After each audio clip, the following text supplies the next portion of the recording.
తెలంగాణ రాష్ట్రంలో కేసీఆర్ గారు ఇచ్చిన 44,82,274 మంది పెన్షన్దారులని మీరు ఎందుకు ఇబ్బంది పెడుతున్నారు? మీరు ఎప్పుడు ఇస్తారు? మీరు ఎందుకు పెంచుతలేరు? మీరు ఇచ్చిన 100 రోజుల హామీని దాదాపు ఇప్పుడు 200 రోజులు కాబోతా ఉంది. ఇంకా ఇచ్చిన ఏ ఒక్క హామీ కూడా మీరు ఇలా ఫుల్ఫిల్ చేయలేదు. ఇలా మేము దీని గురించి అడిగితే ఆంబోతులు పడ్డట్టు మీద ఒకటే పడి బౌ బౌ బౌ బౌ అని అరుస్తా ఉన్నారు. అరుచుడు కాదు, మీరు తెలంగాణ ప్రజలకి సమాధానం చెప్పాల్సిన బాధ్యత మీ మీద ఉంది. మీరు పెంచకపోతే, మీరు అడగకపోతే, మీరు ఇయ్యకపోతే మేము మాత్రం ఖచ్చితంగా మిమ్మల్ని ప్రశ్నిస్తూనే ఉంటాం.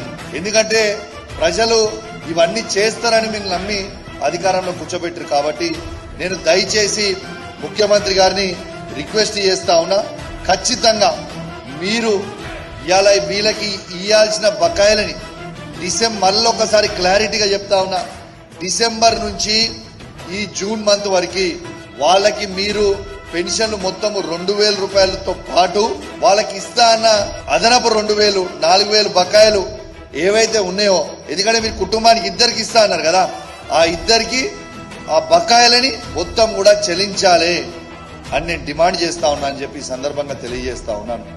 కానీ దయచేసి తాతలవ్వాలని మాత్రం ఇబ్బంది పెట్టకండి.